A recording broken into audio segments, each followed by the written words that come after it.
Hello guys, मेरा नाम है हर्षा और आज आप देख रहे हैं बाय द बुक का पहला एपिसोड। पहले एपिसोड में हम कवर करेंगे the contents of Indian polity by M Laxmikanth. अब आप लोगों को पता है कि इंडियन पॉलिटी की ये जो बुक है एम लक्ष्मीकांत, इसे एक स्टैंडर्ड बुक माना जाता है अगर आप किसी भी तरह के इंडियन सिविल सर्विसेज की एग्जाम्स की तैयारी कर रहे हैं। तो मुझे उम्मीद है कि आप इस तरीके से पढ़ना ज़्यादा पसंद करेंगे, क्योंकि अगर आप कहीं लेक्चर्स लेते भी हैं तो कहीं ना कहीं आपके मन में एक बर्डन रह जाता है कि भाई हमने बुक नहीं पढ़ी, पता नहीं कोई मुझसे कुछ छूट तो नहीं जाएगा। तो इसलिए आज हम उस चीज़ को पूरी तरह से हटाएंगे और अपने अंदर कॉन्फिडेंस आएंगे कि हम इस बुक से गो थ्रू कर चुके हैं, बिकॉज हम इस बुक को पढ़ चुके हैं। सो ऑन दिस चैनल मैं बाय द बुक यानी बुक के एक एक पन्ने के साथ चलूंगी, ताकि आपको ऐसा बिल्कुल भी ना लगे कि आप बुक का कुछ भी छोड़ चुके हैं या आपने कुछ बुक से नहीं पढ़ा है। तो ये आपकी तैयारी में मेरे हिसाब से एक बहुत बड़ा कॉन्फिडेंस फैक्टर लाएगी।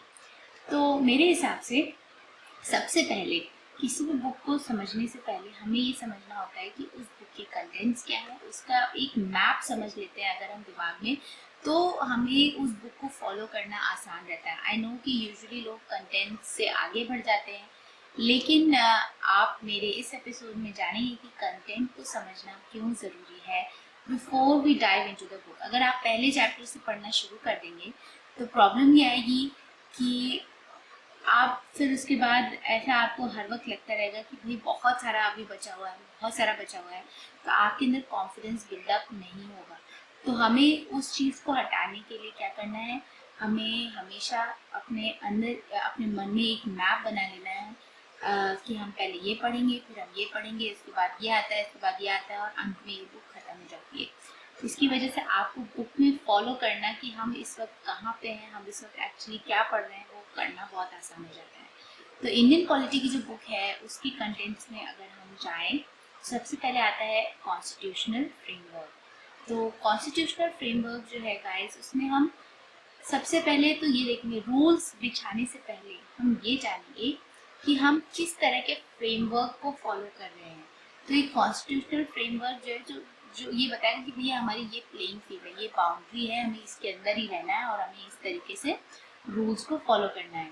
तो उसमें हम सबसे पहले पढ़ेंगे हिस्टोरिकल बैकग्राउंड, किस तरीके से कॉन्स्टिट्यूशन बना, उसके सेलिएंट फीचर क्या है। मतलब जो कॉन्स्टिट्यूशन है, जो कि एक रूल बुक है, उसके भी अपने खुद के रूल्स हैं, वो उसके भी अपने खुद के फीचर्स हैं। तो वो क्या है कि ये जो कॉन्स्टिट्यूशन है वो किन रूल्स पे बना हुआ है, वो किस तरह के फीचर्स को फॉलो करता है, उसका प्रियम्बल क्या है।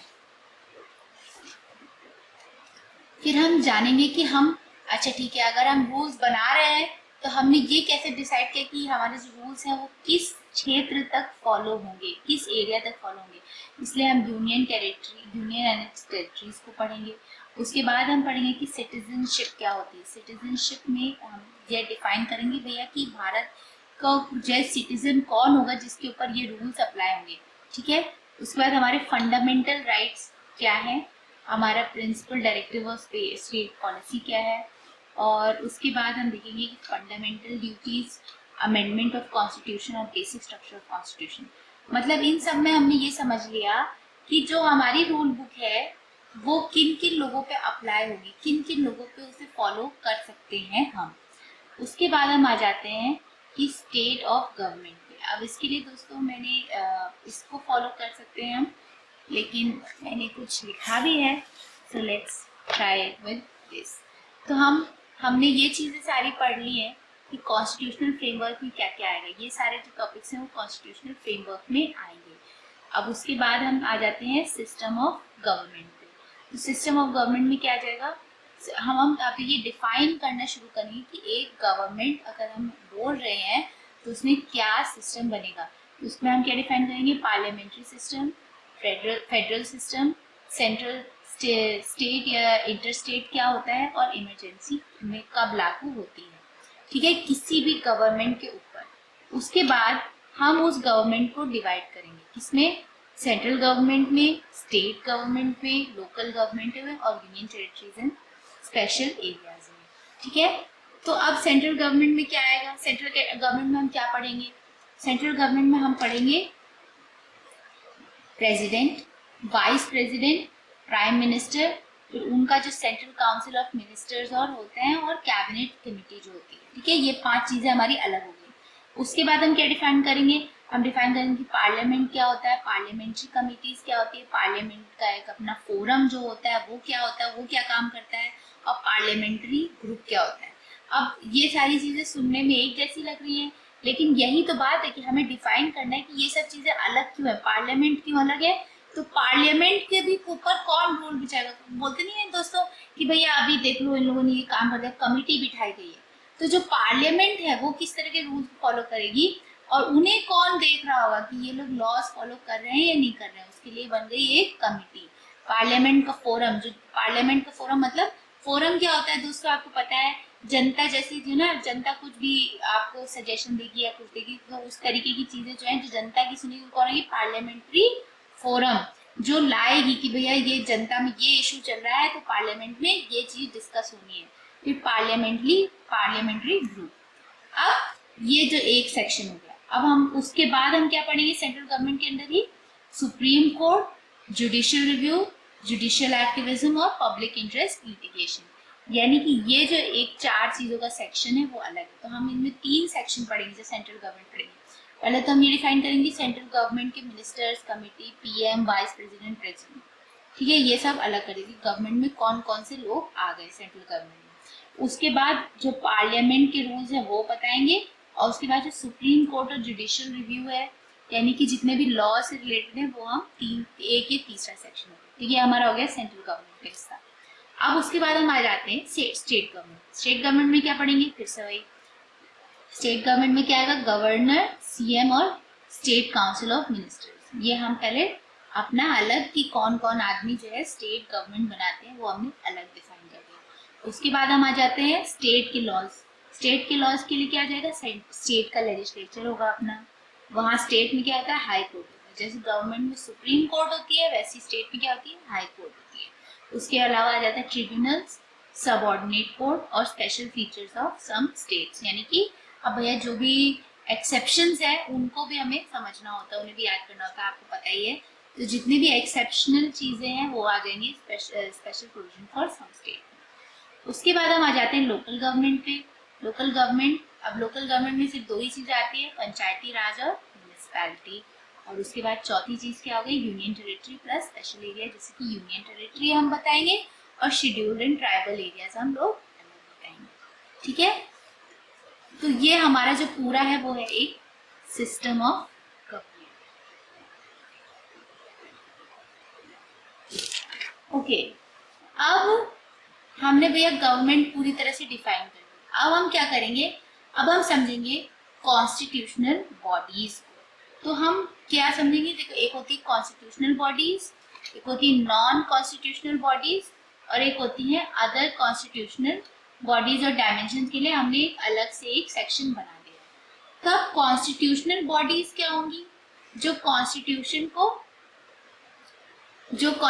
को फॉलो कर रही होंगी। फॉर एग्जांपल इलेक्शन कमीशन, या इलेक्शन कमीशन कैसे होगा, union public service commission, state public service commission, finance commission, goods and service tax council, ठीक है। नेशनल कमीशन एससीज का अलग होता है, एसटीज का अलग होता है, बीसीज का अलग होता है। उसके बाद क्या जाएगा, special officer for linguistic minorities. उसके बाद controller and auditor general of India, और अटॉर्नी जनरल और एडवोकेट जनरल ऑफ इंडिया। अब ये सारे जो क्या है, ये सारे के सारे हम कमीशंस के बारे में पढ़ेंगे। कॉन्स्टिट्यूशनल बॉडीज जो है वो हमें सारे कमीशन बताएगी, ठीक है। इन लॉज पे हमारे इलेक्शन चलेंगे, यहाँ पे हमारे यूनियन पब्लिक सर्विस का अलग होगा, स्टेट पब्लिक सर्विस का अलग होगा, वगैरह वगैरह वगैरह। अब हम आ गए नॉन कॉन्स्टिट्यूशनल बॉडीज पे। अब नॉन कॉन्स्टिट्यूशनल बॉडीज क्या है, वो क्या करेंगी, किसी भी तरह का इन्वेस्टिगेशन करना हो, किसी पर भी वो जो लॉज हैं उनको फोर्स करना हो, उनको बताना भैया ये फॉलो करना ही करना है। जितने भी इन्वेस्टिगेशन वाली चीजें हैं वो सब किसमें आ जाएंगी, नॉन कॉन्स्टिट्यूशनल बॉडीज में।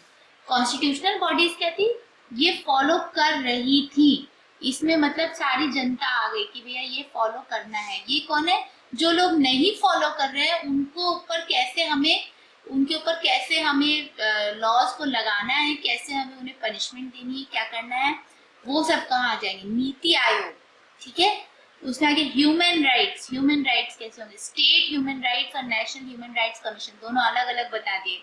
Central information commission, state information commission, information कैसी है भैया, मतलब कि सही आ रही कि नहीं आ रही है, और सबके लिए ट्रांसपेरेंट है कि नहीं है, ऐसा तो नहीं कि कुछ छुपाया जा रहा है।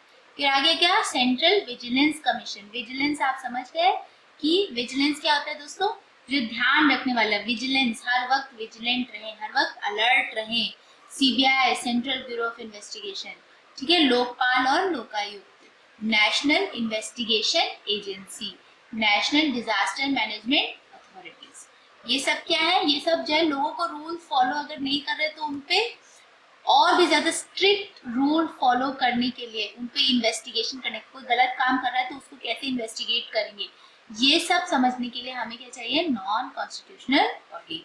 और उसके बाद क्या जाता है, अदर कॉन्स्टिट्यूशनल एंड डायमेंशन, जिसमें आते हैं कोऑपरेटिव सोसाइटी आती है, ठीक है, ऑफिशियल लैंग्वेज हमारी आ गई, पब्लिक सर्विसेज, मतलब ये सब चीजें जो है ना, ये मतलब एक जनरल चीज है।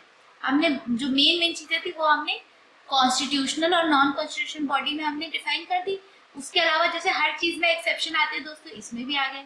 तो अब इसमें क्या आ गया, अदर कॉन्स्टिट्यूशनल डायमेंशन, इसमें आ गया cooperative society, official languages, public services, rights and liabilities and special provision for certain classes, ठीक है, सर्टेन सोशल क्लासेस के लिए स्पेशल प्रोविजन। अब हमने क्या पढ़ लिया, हमने देखो एक हमने फ्रेमवर्क पढ़ लिया, ठीक, फ्रेमवर्क पढ़ लिया, फिर हमने सिस्टम ऑफ गवर्नमेंट पूरा डिफाइन कर दिया। फिर जब हमने गवर्नमेंट डिफाइन कर दी, फिर हमने कॉन्स्टिट्यूशन बॉडी डिफाइन कर दी कि भैया ये जो है हमारी उसमें डिपार्टमेंट जो है, ये कमीशन चलेंगे, ये कमिटीज चलेंगी जो लॉज को फॉलो करवाएंगी जनता को, ठीक है। और ये सबकी हेल्प के लिए क्या होगा, कोऑपरेटिव सोसाइटी, ऑफिशियल लैंग्वेज, ये सबके लिए सबका समान अधिकार मिले, इसलिए हो गया। अब पॉलिटिकल डायनेमिक्स, ये जो पॉलिटिकल डायनेमिक्स मतलब हम किस में रह रहे हैं दोस्तों, डेमोक्रेसी में रह रहे हैं। तो डेमोक्रेसी में हम कैसे वो इलेक्शन करवाएंगे कि भैया पॉलिटिकल पार्टी सबसे पहले कि क्या डिफाइन करती पॉलिटिकल पार्टी, पॉलिटिकल पार्टी बनाने के लिए आपके पास क्या क्या होना चाहिए, क्या चीजें होनी चाहिए। फिर रोल ऑफ रीजनल पार्टी, एक पार्टी क्या करती है अपने आप में, इलेक्शन कैसे होगा, इलेक्शन के क्या लॉज होंगे। फिर रिफॉर्म्स जो है, जब समय बदलता गया तो उसके बाद क्या क्या रिफॉर्म्स आए, वोटिंग किस तरीके से होगी, वोटिंग बिहेवियर क्या होगा, कोalition गवर्नमेंट यानी कौन सी, समझौते की सरकार, अगर दो सरकारों को आपस में समझौता करना है, दोनों को साथ में गवर्नमेंट बनानी, तो ऐसा कैसे होगा, ये बहुत बड़ी चीज है ना, तो ऐसा कैसे होगा। एंटी डिफेक्शन लॉ, डिफेक्शन कोई ना करे तो उसके लिए कौन सा लॉ है, ठीक है। प्रेशर ग्रुप्स कौन से होते हैं, नेशनल इंटीग्रेशन क्या होता है, फॉरेन पॉलिसी, फॉरेन के लिए क्या पॉलिसी है, फॉरेनर्स के लिए क्या पॉलिसी है, ये सब हम जानेंगे।